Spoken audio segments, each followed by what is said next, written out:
All right, the Intel BE200. So this is also a 2x2 tri-band supporting 4096 QAM that Wi-Fi 7 offers, as well as the 320 megahertz wide bandwidth on the 6 gigahertz band. It is MLO capable of enhanced multi-link single radio. So this is enhanced where the other one, where the Qualcomm was not. And it's also single radio, whereas the Qualcomm was doing multi-link device setup for simultaneous transmit and receive. And we're about to see that it does not do STR unless it needs to shift over to another band. So of course it's certified for a bunch of these features, and I am running the latest driver as of February of 2025. And like all cards, I think I'm testing it. I didn't put this in the screenshot of the other one, but it is not capable of Wi-Fi 7 Enterprise. So 802.1x Enterprise, it does not negotiate multi-link operations. So we're hoping to see support come from that from Windows. I'm assuming that's a Windows issue. I have not tried this chipset in Linux or any other platforms. Maybe we'll get around to doing that.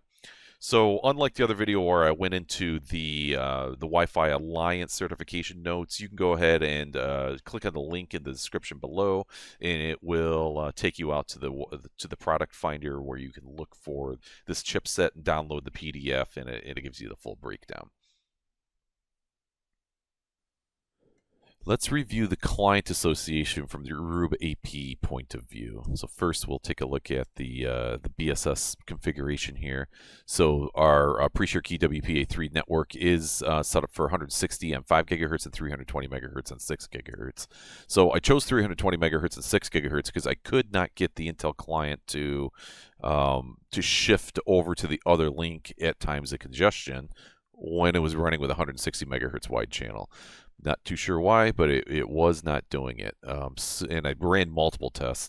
When I configured it for 320 megahertz wide channels, it did not fail over the other link, but it started traffic forwarding over the other link. So not too sure why that is. Again, we're dealing with early days of the drivers here, so maybe that behavior will be changed. Will be changed in the future.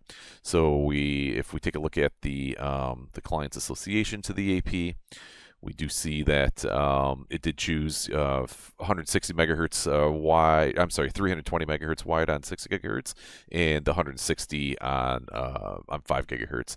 And it did do multi-link device with enhanced multi-link single radio setup. We saw the beacons in the advertisements from the Aruba AP that it indeed did advertise this capability with the enhanced multi-link single radio, and the Intel took advantage of it.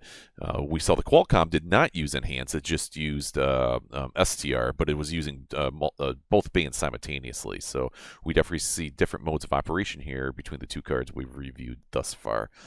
And if we take a look at the MLO association, let me get this further up on the screen. We do I probably have to shift this over a little bit. Sorry to make this hard to read, but we did do the device setup on 6 gigahertz and 5 gigahertz. And it chose, if we look at the MAC address here, it chose to do that setup on the 6 gigahertz link. It even has an asterisk right there indicating that it did the multi-link device setup over at 6 gigahertz. And of course, because it did the setup on 6 gigahertz is one of the bands it's choosing for MLO, as well as the 5 gigahertz here for its second link. Reviewing the Windows statistics.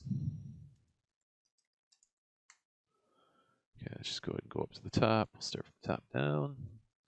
Okay, the driver information. So we are running the 23100 driver. We are supporting BE. And we see that the card is capable of all three bands, 2.45 and 6 gigahertz. We show the association to the network. So we do have a primary interface type. And unlike the Qualcomm had a secondary interface. And I believe that was due to the simultaneous transmit and receive that it was capable of. And as we saw over in the Aruba CLI, this is doing multi-link single radio. And it could also be a difference between enhanced and non-enhanced, but we only see the primary connection here. We do see that the MLD AP, as we saw in the Aruba AP, is the CDF0, which is the 6 gigahertz band. And from its perspective here, it is connected to both link 0, which is 6 gigahertz, and link 1, which is 5 gigahertz. Okay, moving on here. So this is the actual configuration of the SSID from Windows perspective. Not much to see here. We do show the BSSID mode, and once again we see that we are in 6 gigahertz as the primary, channel 5. It is showing us that the SSID is available over on 2.4 and 5 gigahertz on the same AP. But it chose 6 gigahertz and 5 gigahertz that we saw above. So looking at the device capabilities, most importantly, if we come down here, we see that we have a 2 spatial stream device. It does support 3 bands for MLO, and it is not supporting Wi-Fi 7 Enterprise. So I did notice this when we went through the review of the Qualcomm, as I had mentioned that we could not get it to form MLO when doing 802.11 authentication, 802.1x authentication, enterprise authentication. It wouldn't form MLO. It would connect. I could, use 320 megahertz wide channels, but it would not do MLO. So, all the testing that we're seeing here is using pre-shared key network, and this is clearly saying right here that it's not supported. So interesting. We'll have to keep an eye on this as new drivers are released, because this is going to be very important for enterprise organizations to take advantage of any of the MLO features.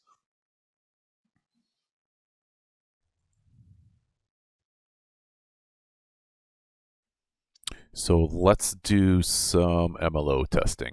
So over the left-hand side, we have 5 gigahertz spectrum. Right-hand side, we have 6 gigahertz spectrum. This 320 megahertz wide channel right here is the Wi-Fi 7 AP with its 320 megahertz wide channel.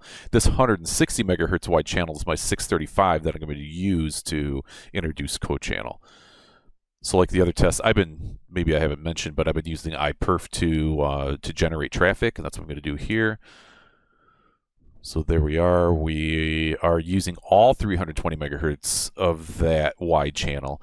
In contrast to the Qualcomm was only choosing to use 160 megahertz wide, 160 megahertz of the 320 megahertz in that channel. I think when I did the test, I actually narrowed it down to 160, just because. So I'm going to now start my iPhone, which is connected to the other AP, on this 160 megahertz slice. And we can see almost immediately that the 5 gigahertz side now has a bunch of energy. So the Intel card has shifted its throughput over to 5 gigahertz. That's awesome. I mean, that's the whole purpose of this, right? So at times of congestion that we see, MLO will then use a better link that has lower latency, etc. So that's really, really cool. So I'm going to go ahead and stop my throughput on my iPhone. So we go here, and it looks like the Intel, although it's not using all of its 320 megahertz wide channel, it's using a good portion of it, but it's also using a good portion of the 5 gigahertz. So it's pretty interesting that even after the congestion has corrected itself, it's still using both bands for really simultaneous transmit and receive. That's pretty neat. So I have done some of this testing before to find little anomalies, and so I'm going to stop my test here, my throughput test. Let the energy die down, and what we'll see here is that throughput test is over, but I'm going to go ahead and start it right back up. So notice it started back up on both 5 and 6 gigahertz. So I'm going to go ahead and stop it again, and we're going to give it a 30-second count. So there must be some timer somewhere here, because after we surpass 30 seconds, it might even happen after 15, not sure. But after 30 seconds, it is going to readjust to only do that throughput test over on 6 gigahertz. I find that pretty cool. And these obviously aren't real world tests. I mean, there's going to be several applications, potentially running on these computers, and there's going to be multiple computers associated as well. So 30 seconds is elapsed. So I'm going to go ahead and start that bandwidth test again, and there we are. So it's not using 5 gigahertz anymore. It's only using 6 gigahertz. And I'm going to go ahead and start my bandwidth test on my iPhone again to create that code channel. So here we are. You can see that getting really dark on 160 megahertz wide of the 6 gigahertz spectrum. And there we are. So we have now shifted over to 5 gigahertz for the primary, I shouldn't say primary channel, but we have shifted over to 5 gigahertz due to the code channel we introduced on 6. So that's pretty cool. I mean, in an enterprise environment, this is what we want to see. So as we have problems on one band, we can shift over to another band. We just got to get that the enterprise authentication working. All right, pretty cool. Okay, taking a look at spectrum puncturing. So I've got a 320 megahertz wide channel set up on 6 gigahertz, where the Wi-Fi 7 client is going to associate, and then on my AP635, I have that channel 37 right there on a 20 megahertz wide channel. Then we create interference. So let's go ahead and start our iPerf test.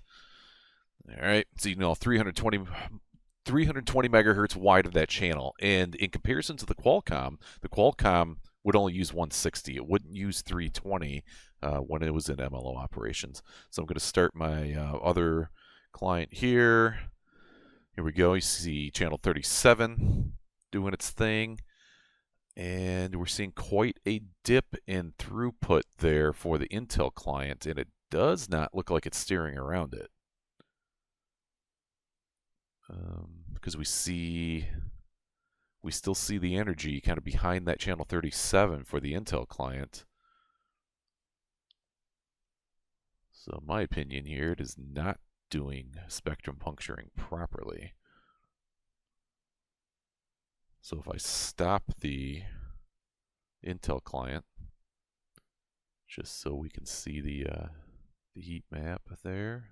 Okay, so you can see my other client is just using, up to about -65 there. It's about as hot as we see it. And then we restart this guy, and we were definitely seeing usage of that entire 320 megahertz without it steering around the interfere. So I would say no spectrum puncturing there. I'm going to stop my interfere. Okay, and now the throughput just picked up a little bit. Could be a little bit better, but guess good enough. I'm going to start my interferer again.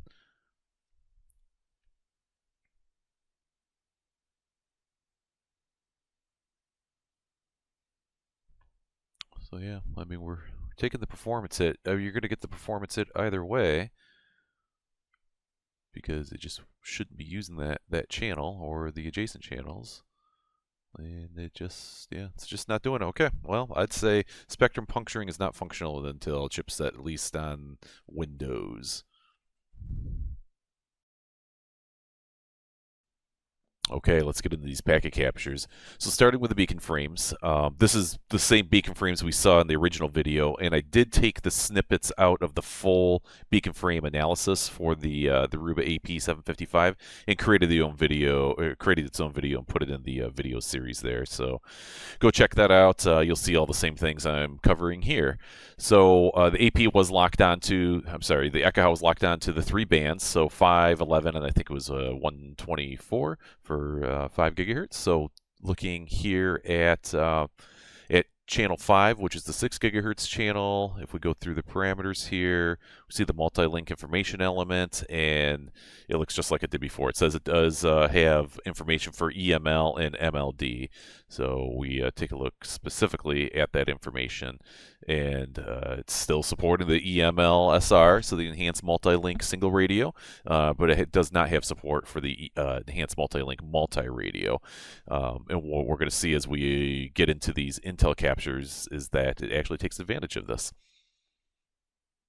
Okay, and if we want to just take a quick peek at one of the others here, so if we look at 2.4, it's going to look exactly the same. So our multi-link information, there we are, true and true, and I guess good to point out here, the MLD MAC address is the CDF0, so that is the 6 gigahertz link. So I'm looking at the 2.4 gigahertz beacon frame, but the MLD MAC is the 6 gigahertz. So if we find the 6 gigahertz, go back to that, you see here that the transmit address is CDF0. So we should see the multi-link device setup take place over that particular band. All right, and then just to round it out here, let's take a look at channel 124 here. We'll collapse all our things. And we'll expand them back out, fresh. So multi-link. multi-link. Yep. EML, MLD. And there's the MAC address, and we are looking at 01, and we know that 1 is 5 gigahertz, 0 is 6 gigahertz, and 2 is 2.4 gigahertz. Nothing new there. Still EML SR support. We don't even have to expand that to see it, and the capabilities are single link with 3 up to 3 links altogether. So 2 plus the link we're looking at. Okay, that's about it for the beacon frames.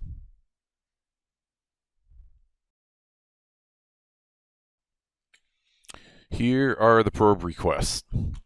So if we take a look here, we do not see the pre-shared key WPA3 SSID in the probe request, which means that it is soliciting information for the SSID via wildcard probe request. So that's already different than the Qualcomm, which I guess that's okay. And we don't see any multi-link information element parameters in here. So that's our first difference. Shifting over to take a look at the response to that wildcard probe request. Let's see, we see here on 2.4 gigahertz, we get a probe response for that particular SSID. And we do have multi-link information element information in here.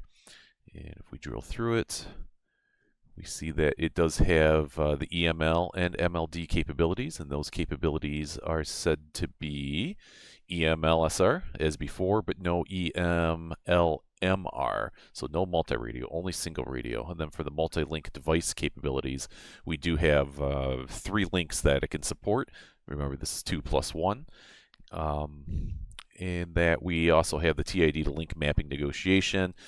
Again, that's the QoS. Can it use any link to send specifically marked frames through? And yes, it can. 3 means use any link. And I didn't really mention before, but a 1 means that is going to be targeted to a specific link only, and a 2 is really not supported. The only options are 1 and 3, and that's the difference in the meaning there. All right, so that's on 2.4 gigahertz, and we should definitely see the same thing on the other bands. But let's go see if we have that information here. So there is a response on our 5 gigahertz. So just tearing through this real quick, we'll take a look at the multi-link. Same thing here, EML, MLD. And then we are showing that this is link ID 1, i.e. 5 gigahertz, but I forgot to show this in the other one, the MLD MAC address is, again, CDF0, signifying that the 6 gigahertz link is what is going to be used for the device setup. All right, if we then take a look at the actual capabilities, same thing as before. We have single radio but not multi-radio, and we do up to 3 links across all 3 bands there. Okay, that is the probe response. Okay, flipping over to the authentication frames. So got a bunch of them here. This is for something else, but looking at the 4 frames here, there's not a whole lot to see. It just basically suggesting that it supports multi-link, but there's really no information about the multi-link in here. That's the same. Well, that's the MAC address of the Intel adapter. Yeah, so they all look the same. There's nothing really unique in here as far as multi-link device setup.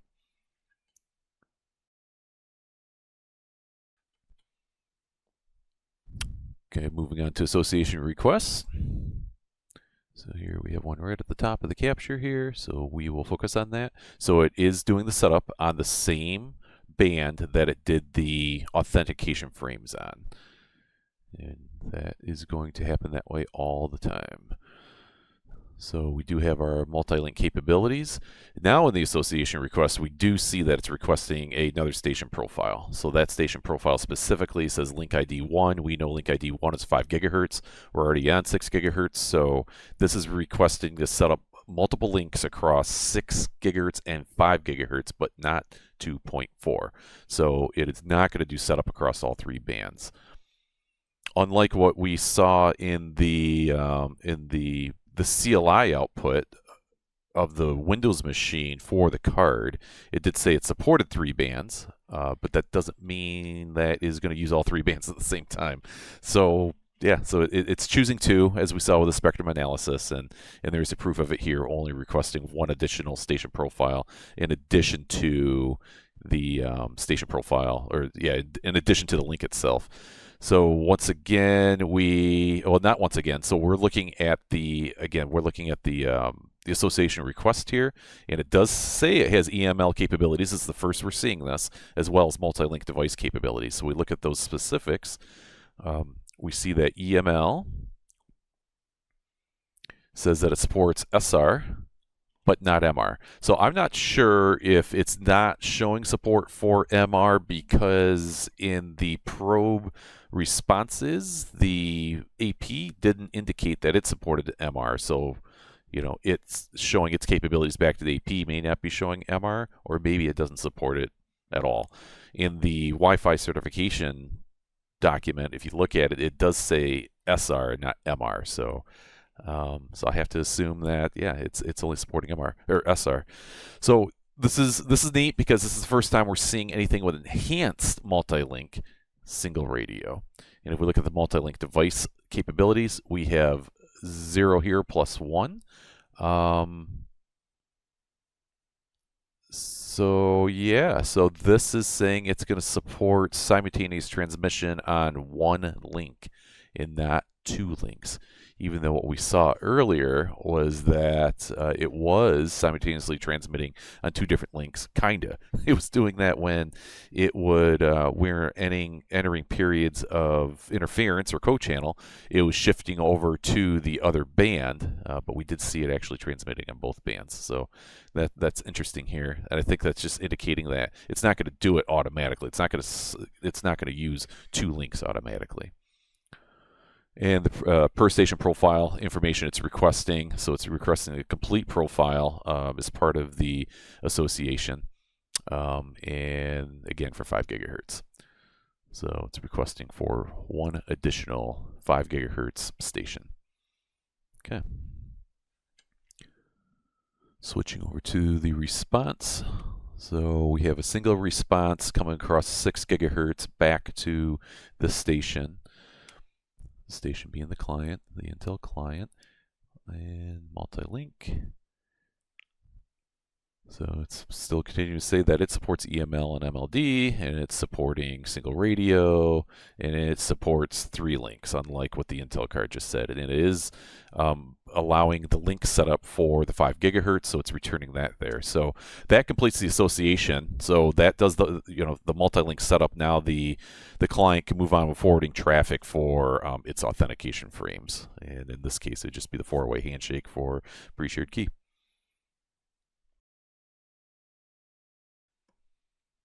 All right, just for the fun of it, let's take a look at the 4-way key exchange. Okay, look at sort by our filter by our ePOL frames here, and here we see we've got our 4 frames, and I believe it's the message number 1, 2, 3, 4, indicating a 4-way handshake. Now it's authenticated, and now it can start forwarding traffic.